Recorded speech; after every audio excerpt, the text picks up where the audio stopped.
Good day, good night, all. Welcome back. CFR Network, CFR News, North, East, West, and South. Thank yourself for firstly being here and surviving another day. I have a special guest all the way across the pond, originally from that great white north, now residing in Vegas. Woot Welcome to woot. the broadcast, Parker Savage. How art thou, sir? I am Art very good. I'm doing all right. I'm doing all right. Feeling warm, feeling happy, having a good day. Excellent, excellent. Thanks very much for carving out some time in your busy schedule to have this exploration of your human experience on this plane of existence. Thank you for that, and looking forward to where this journey takes, well, this conversation takes us. Um, Yeah. Very brief introduction. So, would you just fill in a few blanks, and we shall proceed, sir? Uh, well, as you said, I'm Canadian porn star now living in the United States of America in Vegas. Um, yeah, I've been in it for about, let's say, amateur 3 years, pro 1 year. Um, I've had my fair share of experiences within the industry, and this Yeah. was the right direction to take it. Yeah. And yeah, just I'm having a good time. Excellent. Love to hear it. Love to hear it. And I didn't comment prior, but I've noticed you have lots of artwork across your self, sir. Yes. Yes, lots of artwork. Yeah. Do you tattoo yourself as well? That would be wild if I was able to tattoo myself, but unfortunately, I like to say I'm a little bitch. I'm there shaking in the chair, but I have tattoos from all over. Let's say I lived in a couple different countries, so I have tattoos from the Bahamas, from Mexico, from the U.S., from Canada, and I have tattoo from artists from Korea, from Germany. Like I try to go with if I'm stuck in the same city for too long, I like going with guest artists. Just because it's more financially efficient because they Yes. go by the piece, not by the hour, and I tend to choose very extensive Peace. pieces. So Yeah. for example, this hand tattoo, Yeah. Very detailed. very expensive, my most expensive tattoo, and also my longest tattoo. So I have a Okay. full sleeve, and it was and like this was still longer. It was Oh, about it's a little over 2 grand Canadian, what? and it took 16 hours. That's amazing. Number one. Was It's that, hard to see, but you go through the details a lot, like every little oh, the thing. shadowing and fading and stuff. I see. I see. Yeah. Yeah. Yeah. We had to do it in 2 sessions, not because I tapped out, but the artist tapped out. I'm ready to go. You keep me in that chair all fucking day, I'll go all day, all night. I'm like, okay, how can I get this in the shortest amount of time? I'm Yeah. gonna feel the pain, so might as well. Mm. Even this, like I got this full sleeve the week before, and I was good to I could have gone like until it was done, but the artist was just like, okay, I need a break, my back's hurting. I'm like, Whoa. Come on. okay, see you tomorrow. You have so the pain so the tattooing process itself, is there an enjoyment in that pain threshold that you're going through to unveil the No, I would say honestly that it's more so just the end results. mm, I like no pain, no gain. It's all that stuff. I always wanted tattoos, and I wanted like crazy stuff that have some sort of meaning to it. yes. Um, and yeah, I just have fun with it. And but the hand tattoo was the fingers were the most painful thing. It felt like scalpels. They were straight up. It felt like they were just like slicing open my fingers. Wow. It was the worst one. And I have two hip tattoos of lips. I have typography, a phrase on my chest, and another one on my and like a full phoenix on my other chest. I still have a lot more to do. Thankfully, like I'm at the point of tattoos where I can add more and it doesn't take away anything. Okay. Um, but I would say like a year ago, it would have been like an issue, like it would have gotten in the way of work. Hmm. Thankfully, as a guy in my industry, tattoos aren't really like a make or break. Yeah. They still would prefer less tattoos, but Hmm. they're a little more lenient with the guys, I and can I think imagine. I complimented it very well. I didn't make it so it's like all patchy and stuff. Like, It although flows. there's this elbow over here, I need to fill out. This Okay. is too empty. Are you looking at what's your thoughts on the Japanese style stuff? I've been looking at some of the full backs that people are doing, and it does look Like when the done. Yes, traditional, like the ones where it's like almost like a Japanese style cartoon characters or something. exactly. Yes, Um, I like it. I like it on other people. It is not a style for me. I understand. I have a back piece that I have in mind because I have a phoenix on my chest and the wing kind of branches out onto the arm. Okay. So I want the other wing to basically look like it's breaking through my spine, kind of, and like going down my back.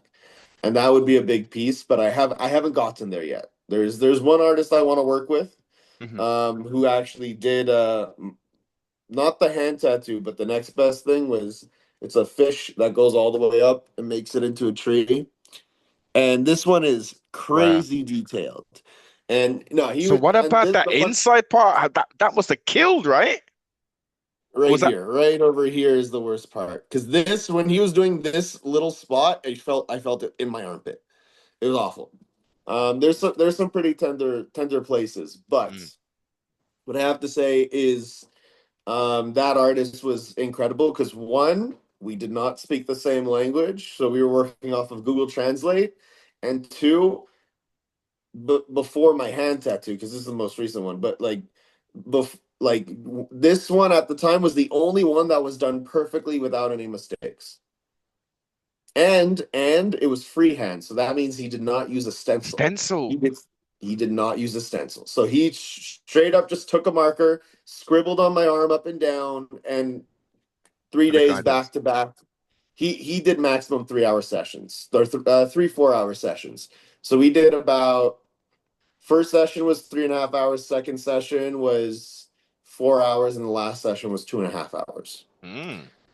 You, And that's the type of thing I'm not into, like doing the line work and then coming back 3 months later. And no, I want to get everything done as fast as possible. I'll yes. embrace the pain. I don't believe in that anesthesia stuff. That is a terrible, What terrible idea. I'm glad you mentioned that because I saw a video literally very synchronistic about maybe 2 weeks ago, and they was fully unconscious, and there was about five or six of them working on this guy. And I'm like, Why?" Yeah. That That's is so dangerous. And actually, a few months ago, I'm not sure if it was a few months ago or about a year ago, I forget, but someone actually died from it. They oh, did not wake up from the anesthesia because although they say they're qualified, here we go. they're not Yes, in a medical environment to go under anesthesia. very true. That it's ridiculous. You're literally asking to put yourself in danger. On top of it, the amount of pain and work that goes into that spot, that space, Hmm. if you have to be under anesthesia, it's going to be the worst recovery ever. Okay, so in what res Your body is not meant for that much pain and damage.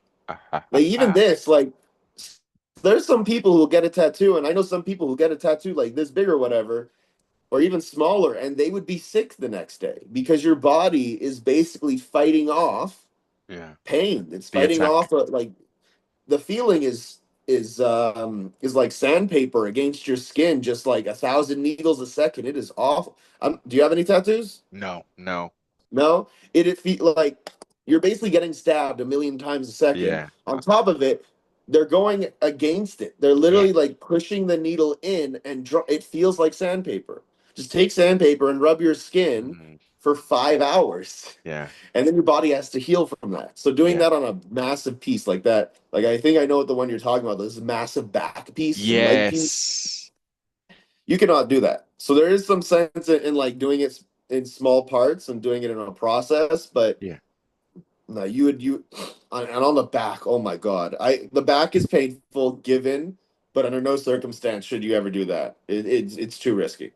Definitely in stages. I mean, I understand. I've seen people where, as you say, you get the outline done first, and then the hard shading, and you see the progression, and it's wonderful to see. But I can imagine walking around with a half done tat isn't the Oh, best. stressful.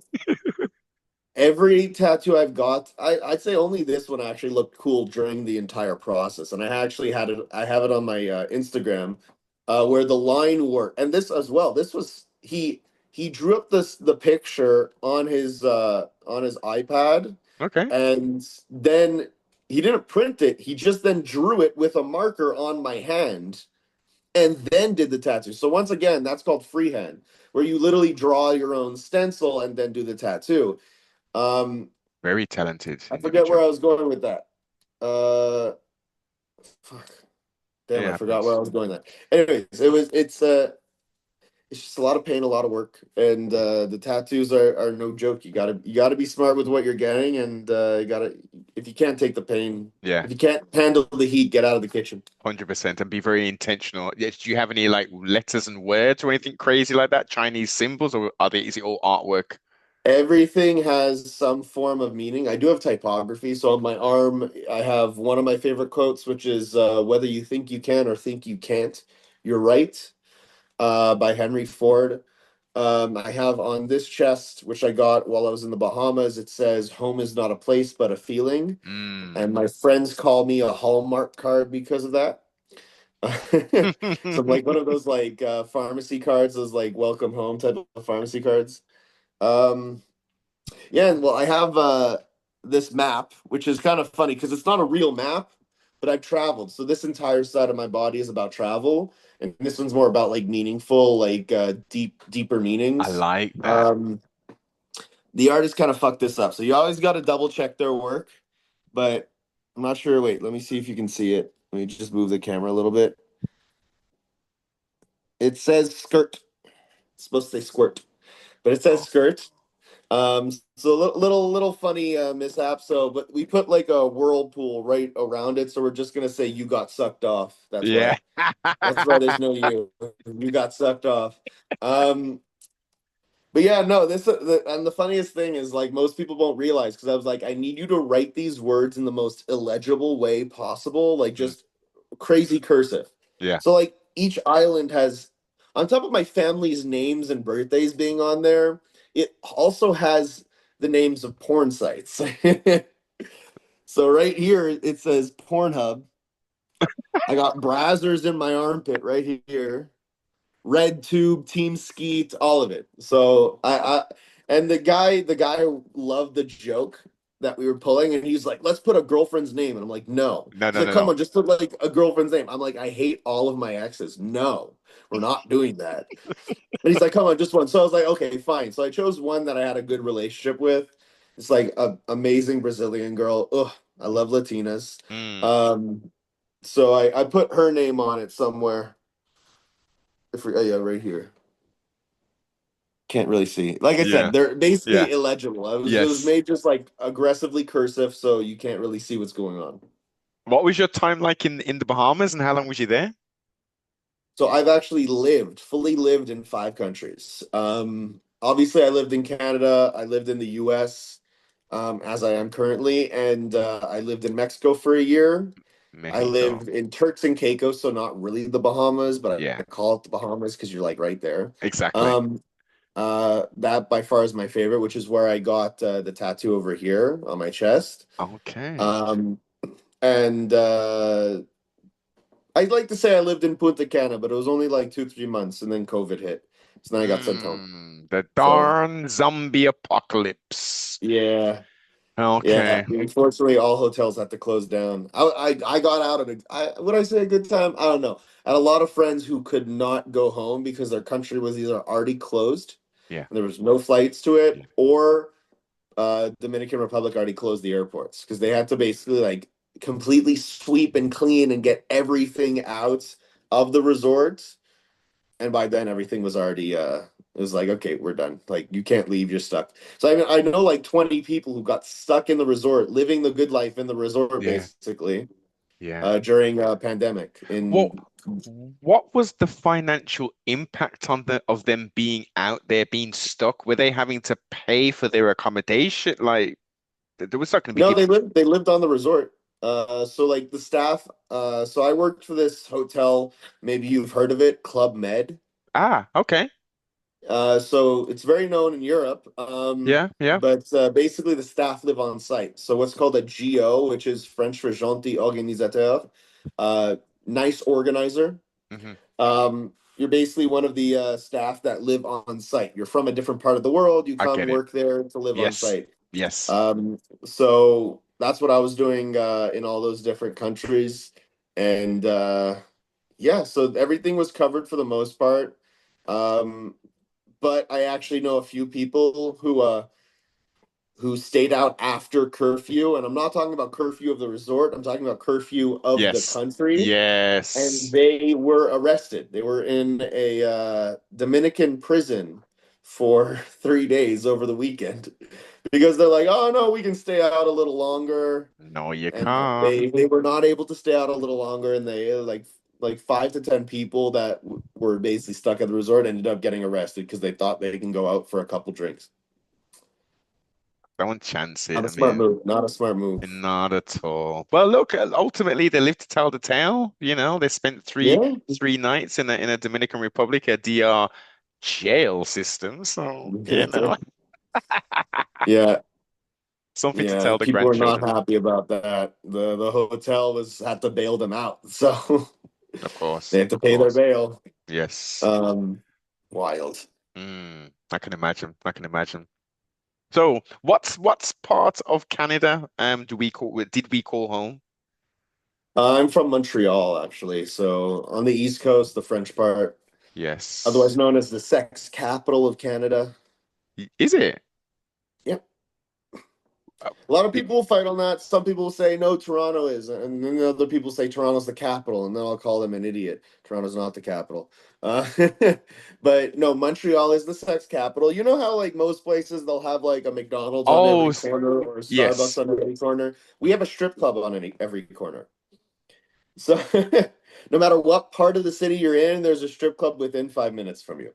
Um, and it's kind of frustrating because now like the government will not allow any more nudity permits. So they're not allowed building any new strip clubs, which is Venues. annoying because there's no straight strip club for women in the city.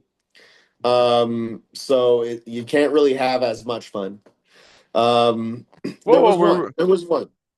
so the role for the LGBTQ. Well, you have the regular like women dancing for men strip clubs, Yes. the gentlemen clubs, Yes. and then you have two gay strip clubs. Ah, Um, I don't think there is a trans strip club. No, I don't think there is a trans. But we have okay. So actually, there's two main gay strip clubs. That's a mistake. That's okay. that's that's a lot. But there are about like 4 or 5 total LGBTQ clubs where like you go and like right in the middle there's a bathhouse that people go to do weird stuff. Um, Oh, yeah, you go to the yeah. strip club, you get turned on by all the dancers, and then you go to the bathhouse and Relieve fist your yourself. husband's butthole. I don't know. Each to their own. Look, as long as people are consenting and Each all to that their kind of stuff. yeah. Yeah, 100%, 100%. Um, did we enjoy schooling? What was our favorite sort of subjects in school? Oh, so I'm a degenerate, a miscreant, whatever you want to call it, a misfit. No, but I've actually school was not my strong suit. Let's just say that. My best subjects were gym and art. Ah, Uh so you're a physical, tactile person. yeah, but no, I switched elementary. So in Canada and Montreal, we have elementary, primary school, and high school or secondary school. Yes. And then we have what's called CEGEP, which to the Americans, it's like community college before university. I don't know the equivalent in Would Europe, would be but college in essence. it's just like you take 2 to 3 years to kind of more direct yourself into where you want to A go for specific. university. Yes, Yeah. yes. So where I'm from, there's no grade 12. It goes grade 11, 2 to 3 years of CEGEP, then university. You can go to like a $10,000 to $20,000 private school, which will allow you to go to a grade 12 program, which will let you skip CEGEP. But no, I've been to 3 elementary schools, 3 high schools, and I dropped out of CEGEP after the first year, of which I was already taking half a course load. Ah, okay. So I school is not my strong suit. My mom Mhm. really wanted me to get that degree, and she was like every religious conservative mother, you need it to be marketable. You're not going to be marketable in the industry. And I can tell you right now, I'm happy I did not get that degree because whether I had it or not, I'm still marketable in my industry. Totally. So what industry were you sort of gunning for or being shoved towards? Did not matter. Ah, I get the it was like a long up and down. I wanted to be a psychologist, then a chef, then a psychologist again, then a chef. Then I like by the time I got to Cégep, I didn't want to do any of it. Like I ah. was just like planning, so I did everything that I had to do to get into what I needed. And then like the second I got to the time where I'm supposed to focus my energy somewhere, I was just like, I want to be a personal trainer. So yeah, 1 year of CEGEP and I basically dropped out to pursue personal training. My mom was not happy about that. I got kicked out of the house. Ooh. That was a fun year. I can imagine. Um, Challenging, yeah, stressful. yeah. She's just like, if you're not gonna get a university degree, then you're gonna work at your stepfather's optometry office. And I was just like, no. She's like, Mm, you're gonna do it anyways. I showed up one day on a Sunday. It was dead. They didn't have me do anything. I was sitting at the front desk. And at the same time, I was also doing like I wasn't just doing nothing. I didn't just drop out of school. I mm, was studying to be a personal trainer. I was like an intern at my cousin's marketing firm, and I was also helping one of my friends out open up one of his businesses. And all this was like a full-time thing. I'd wake yeah. up at 6 in the morning. I would go to the gym. I then Hmm. go to my friend's house, or I'd go to my internship. Hmm. And it was just like a repeated cycle all throughout the day. I'd get home at like probably like 9 o'clock at night. Wow. But my mom would see me on my computer on like Facebook and Instagram. She's like, "You're playing games." And I'm like, "No, it's called work. Get Yeah. with the century." It took her 10 years to realize Instagram and Facebook are not just for communicating with friends or just for games. But It's it was a long journey. It was a long journey, and I finally was able to get out of that rut and get where I needed. But I don't know, 7 years as a personal trainer, I was just like, screw this, I'm going to become a porn star. 7 years. It's a long time, though. Yeah, I did. I had my own business. I had a catering and personal training business. So I would like cook people's meals and deliver it to them. Food I prep, would train meal prep. Yeah. meal prep, even, So I yes. did all. I did all of it, and then at one point I switched cities a bunch. I went to Ottawa to try to pursue more of a career in fitness because my French was awful, so I couldn't get hired at gyms in Montreal. Ah. Um, which is a funny story. I learned more French while living in Mexico, working at Club Med, than I did in Montreal, a French city, or in high school. I fell asleep in my class. I failed almost every French class I took. And I'm gonna say this: the only reason I passed French at the end of high school was my favorite French teacher and probably one of my favorite teachers, Monsieur Metal. He had to supervise me because I was retaking last year's exam, and he just walked out of the room for the entire hour. So I took out my phone and was translating everything. He didn't care. He probably knew. He's just like, I'm not going to penalize this kid. But the two best French teachers in my last high school were Monsieur Meto and Madame Desrochers. Mm. And they were awesome, super nice. Everyone thought they were dating, which was funny, but they were just like the nicest, fun-loving teachers. That's the only reason I actually passed high school was because he left me alone to do the exam by myself with my phone on the table. Um, and so it was 7 years as personal trainer, went Hmm. to Ottawa, then went to Toronto because have you ever heard of Herbalife? Yes, I certainly have. I don't know if you're fond of them, but I hate them so No, no, much. no, no, no, no. I've heard some awful things They about. are they are the worst business. Isn't it a And pyramid scheme? I'm a certified nutritionist. I also worked in supplements for 3 years. So while I was a personal trainer, I was also working at a supplement store. Herbalife is the most garbage, cheap, awful supplements you'll ever fucking see. It is just the minimal amount of protein with the most Oh yeah. amount of of nitrogen fillers, which basically Yes. spike the nitrogen to make it seem like there's more protein. And like this crew when I was living in Ottawa came to me and they're like, "Hey, we want to bring you to Toronto to help us open up this gym." I get there, it's just a Herbalife studio. They Ah, refused to pay me for helping them open up the gym, which they said they would. And they're like, "What are you talking about? We're giving you like food and a place to stay." I'm sleeping on a cheap air mattress in, yes, an expensive apartment, mm. but I'm eating flash frozen chicken and flash frozen vegetables. You're not paying for room and board. You're paying for the bare fucking minimum. Yes. And you want me to put in. So, anyways, I got mad at them. I started working at a. This was when I started working at a strip club. Started dipping my toes in it, and then after like 2 3 months, I ended up like ditching them. I was like, screw this. I got all my stuff out of the apartment and was living in my car for like a couple weeks. Hmm. I rented out like first of all, Toronto, renting a parking spot is the same price as an apartment at this point. I'm joking. It was $200 a Well, month, well, but no, still. I've got a friend over from Toronto currently, and we were talking about the rental market and how crazy it is currently. So no, I totally Oh, the understand it. rental market's crashing in Toronto right now. Hmm. They overbuilt Exactly. properties, Yes. and all the people that bought these properties 7 8 years ago are realizing no one's going to buy them. So now they have a ton of places that's basically not purchasable. Yeah. And they're losing money because they expected to make a certain amount. The only way for them to actually rent it out is to actually lose money. To our loss. Um, Hmm. but yeah, no. So it's like I lived in my car for a couple weeks, and then I got called to go to Mexico to start with Club Med. Did that for a little while. I can say Club Med made me into the whore that I am right now. Um, So my do no, it. I love this the nudity and all that stuff, the Yeah. stripping stuff. It allowed me to kind of become a little more flirty. Yes. Um, but Club Med, I don't know how familiar you are with the rumors, I've but heard that place some. is a brothel. That they're trying to get out of it.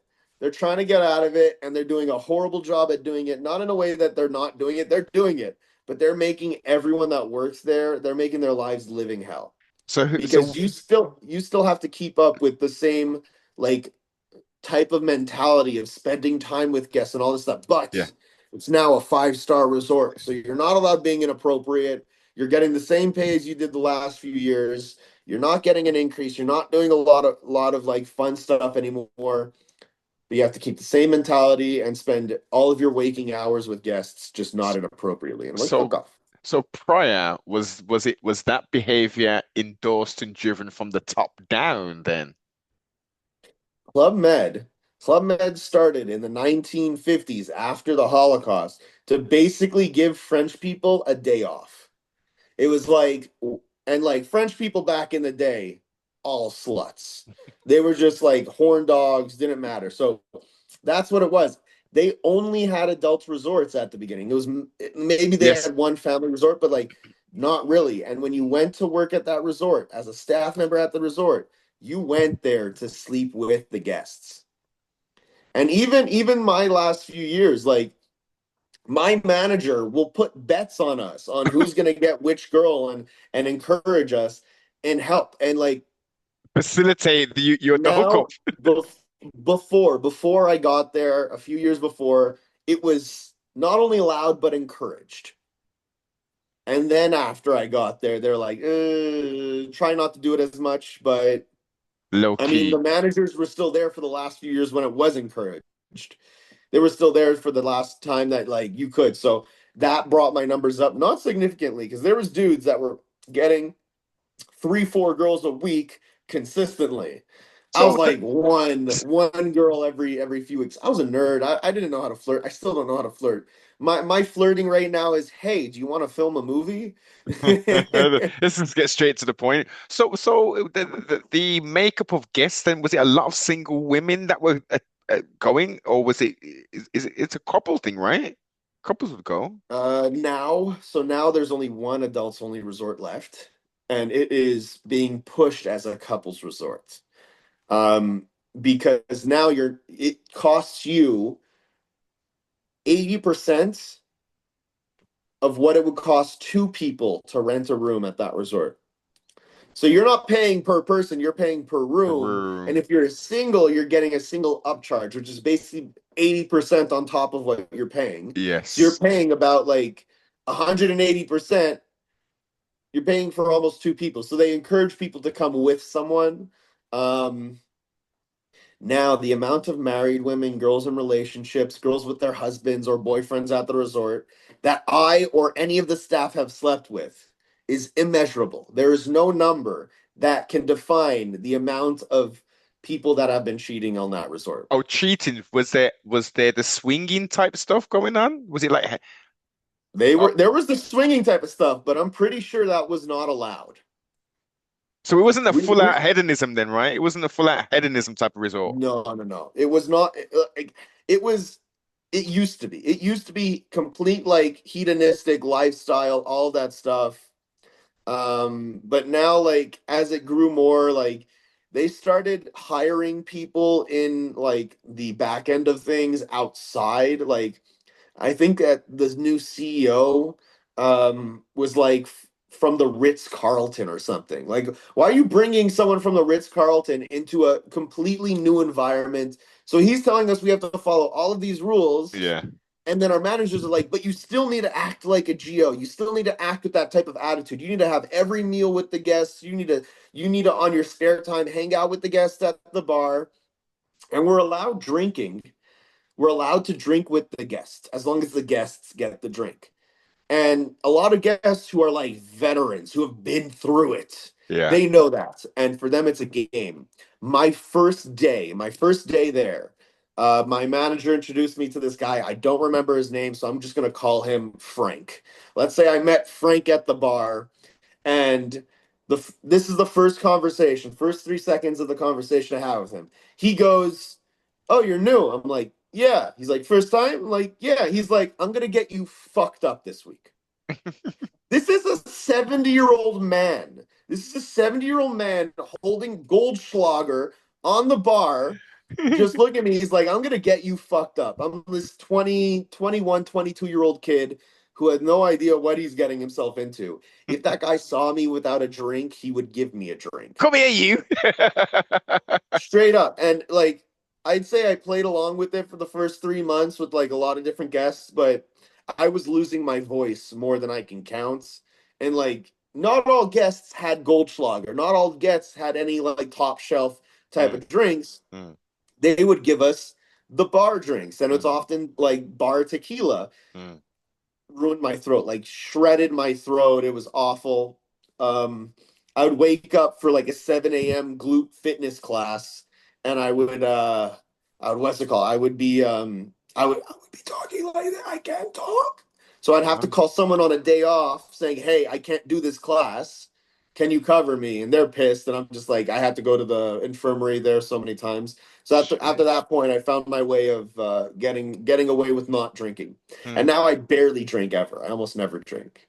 It's like wine at a family dinner or like maybe a shot or two at someone's birthday. Yeah. But Over otherwise, overexposure and indulgence at that point, you've got like a trauma ranker of sorts in relation to yeah. alcohol. You're like, no, For you to be able to be consistent with it before and after, you already have to go in being an alcoholic. Mm. Because if you come in without that alcoholic experience, you're going in, you're screwing yourself over, and then you're never touching it again. Yes, yes. Never go back. Never go back.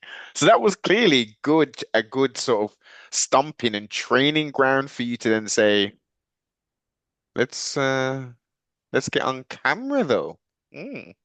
Yeah, so there was a little bit of a progression from there. So it started out with like just working there as a fitness instructor. Then they got me into more of the dance stuff. So as a staff member, they don't have specific like sometimes they have special entertainment, but they otherwise don't have specific crews just for the entertainment at night. Hmm. So I'd say 5 days a week, they'd have to get staff members from other services in the resort to do these dance shows, these nightly entertainment, and I was in all of them. By the end of my first 6 months there, my first contract there, I was in every single one of those dance shows. And then I did that for about like 3 years. And then after I stopped and I was like, oh, maybe I'll become a personal trainer and I'll just find some work in the US and stuff. Could Hmm. not find work as a personal trainer.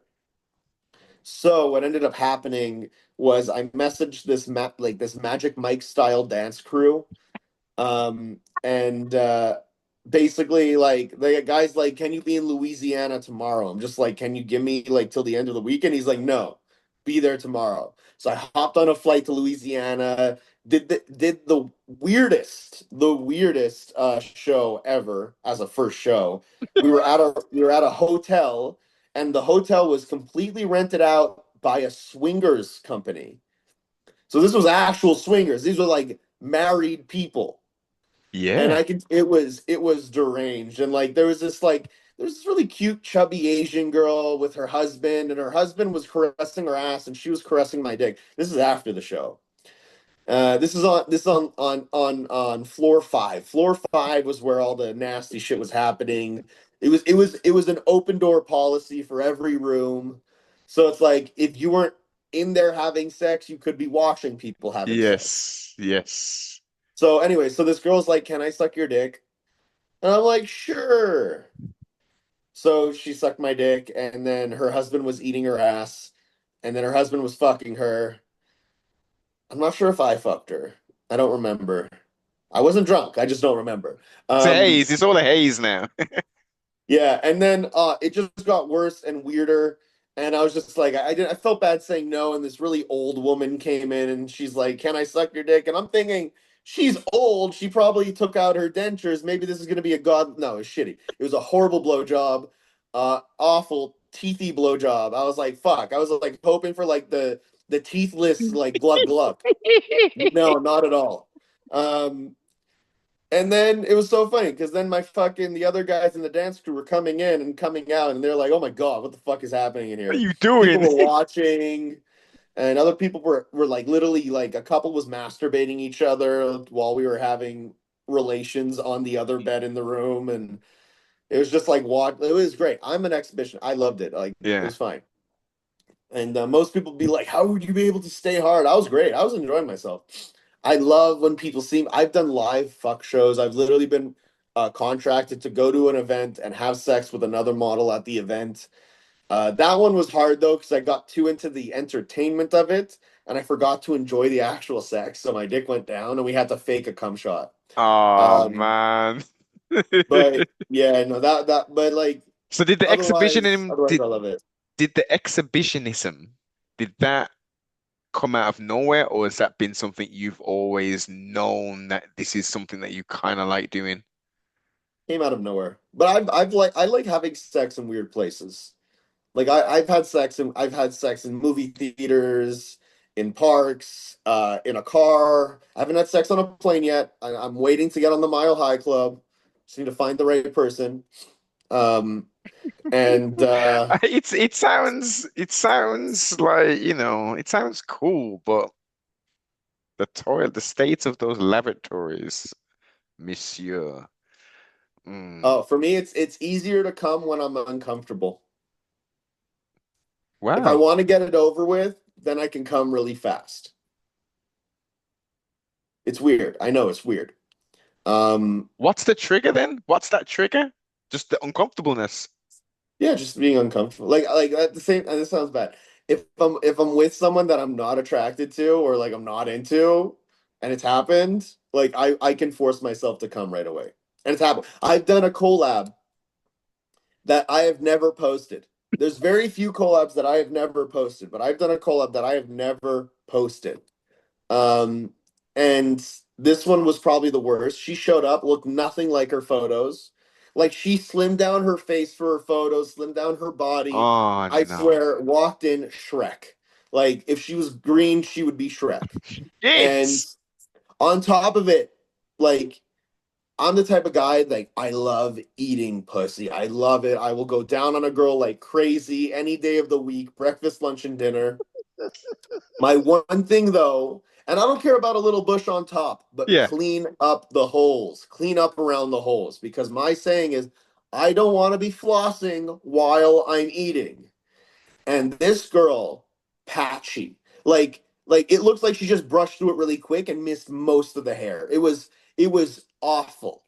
And I eat ass too, and I was like, no. I literally like I had and she wanted me to send her the raw footage. I would refuse to send her the raw footage. I You was went like, to I'm gonna edit it edit off. it. Yes. I'm editing it myself because I had to cut off my face for half the video because I was gagging. I was like, and then literally fastest collab ever, 10 minutes in and out, 10 minutes. And she's Woo. like, and like I literally just was just like making her blow me, and then like I just forced myself to come in her mouth, and she's like, "You're done?" I'm like, "Yeah." She's like, "Round two?" I'm like, "No, Round. I got things to do. I think you should leave."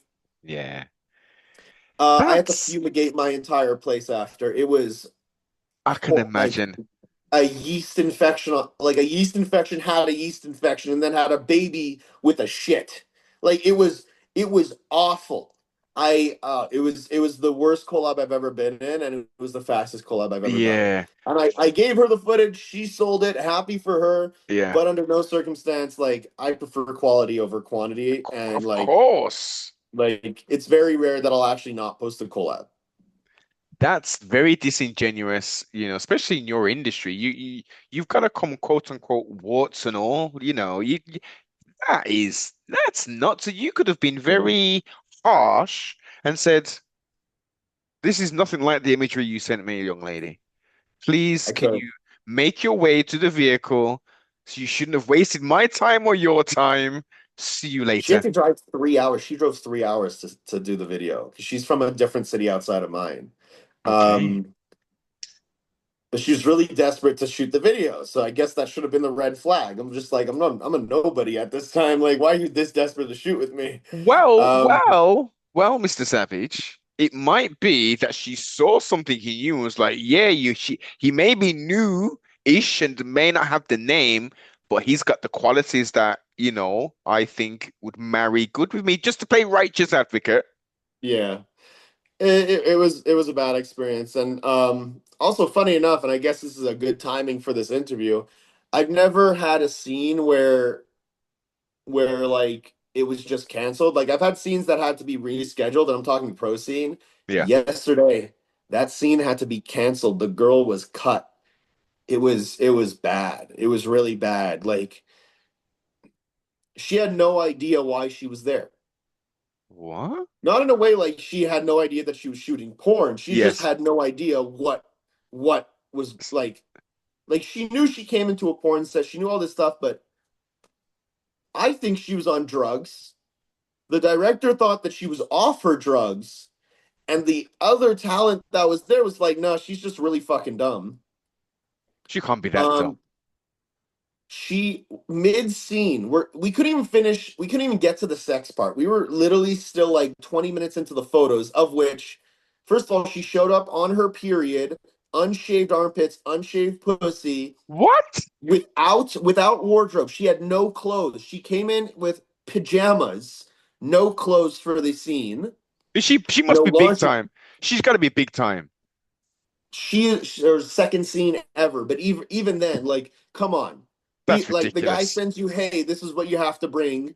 Like he sends the list. He sends, this is your call time. This is what you have Yeah. to bring for clothes. All this. Ex- She shows up with not the right clothes, no lingerie, um, and she's unshaved, like hair, like not like outgrown stubble, Bush. like visible stubble in her armpits. Not a bush. Okay, Not like okay. she's making a statement. This is like she hasn't shaved in a week and a half.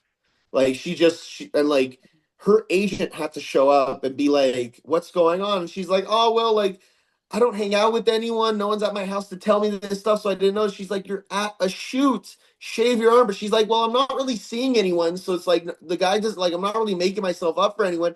You're at a job. You're making yourself up for the camera." Anyways, I'll tell you the dumbest thing that happened at this shoot. Mid shoot, while we're still trying to get through the photos and actually some dialogue with the camera, Yes. she goes, "Are people going to actually watch this?" Oh And my we all God. look at each other. We're like, "Yeah." And then she goes, "Like, how many people would watch this?" And like I was an extra, so the main guy of the scene was just like, I don't know, like 10 million.